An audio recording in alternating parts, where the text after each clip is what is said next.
तो देखा देता यार देखो कि ना बाबू हां तो घड़ी ऐसा जमाना रहे अब तो ऐसा जमाना था एक के मोबाइल में सीडी टीवी बैटरी सब लगा देले आ यूट्यूब बना देले यूट्यूब पर पैसा में माइक के दे देले माइक पर मार दी खिचड़िया के भक्ति गाना सनी लियोनी के भक्ति वीडियो भाई बाबूजी देखे ले वीडियो सनी लियोन के भक्ति वीडियो नचे पे ना बाबू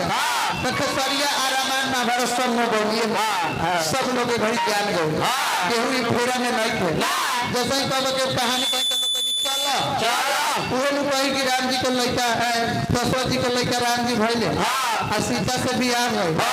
ओकरा बाद लोग आइले अयोध्या पहले रावण के मार देले रामायण राम का एकदम काला लेकिन गणेश जी के गोर लग गया आ ओकरा फेरा भोला भाटा बड़ी सुंदर एगो शिल्पी जी गाना कहले बिना बाबू एगो लड़का बा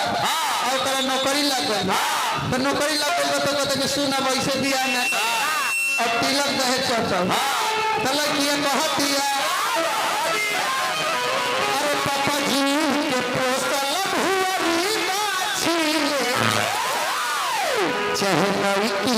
आता छीले उनकी ना लेबे नौकरी लेबे नया ना के पुरान के देखो तो नौकरी ना लाग रहा ओ भाई तो ना रहे तो पुरान को सरल को दे देते तो चले लेकिन गणेश जी से कह दो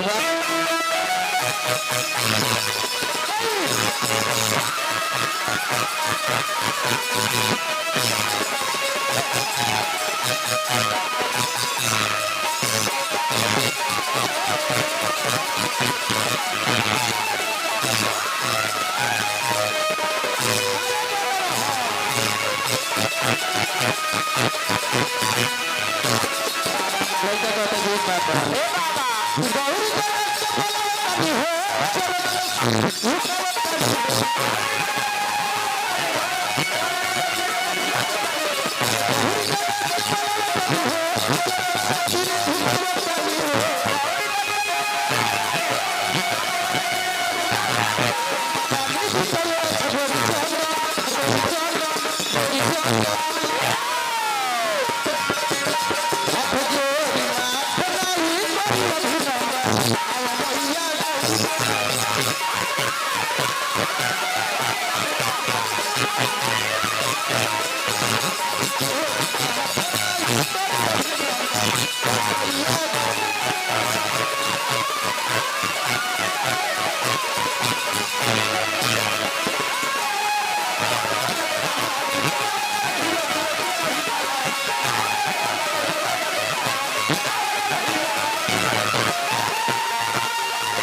हमनी के तो शुरू कर देले बनी से चंचल भैया हां और देखनी के वो बिजी बनी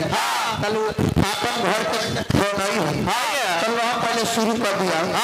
बाद में आए तो पंजन हो तो रात भजन होके के बाद होगे तो हम जानते हैं सही बात तो सोचने के रहो पहले कल शांति मन से सिंह बनवा हो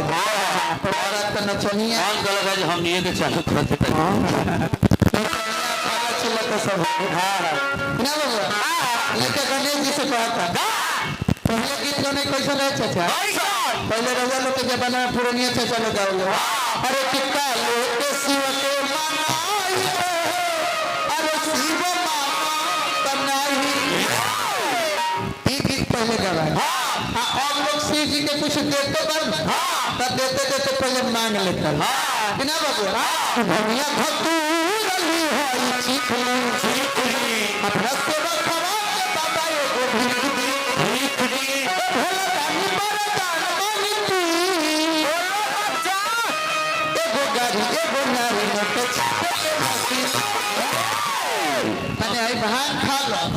लेकिन गलती पर दान दे एगो मेहरारू एगो गाड़ी एगो नोट छापे के मशीन वो गाड़ियों दिए तो वो कौन गई थान बोला भाई चौथा बता तोरो एगो मशीन छापे वाला विवाह दिन करे के दे दी कि 50,000 ये छापे एक 5,000 छपा दे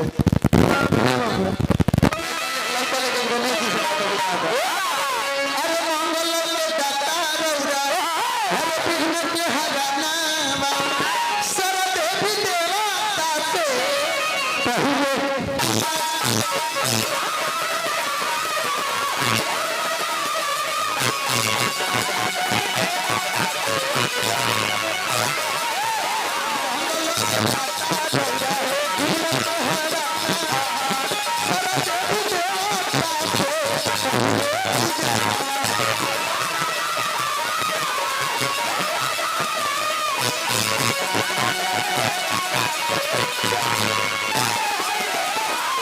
हम तो करो पानी सुनवा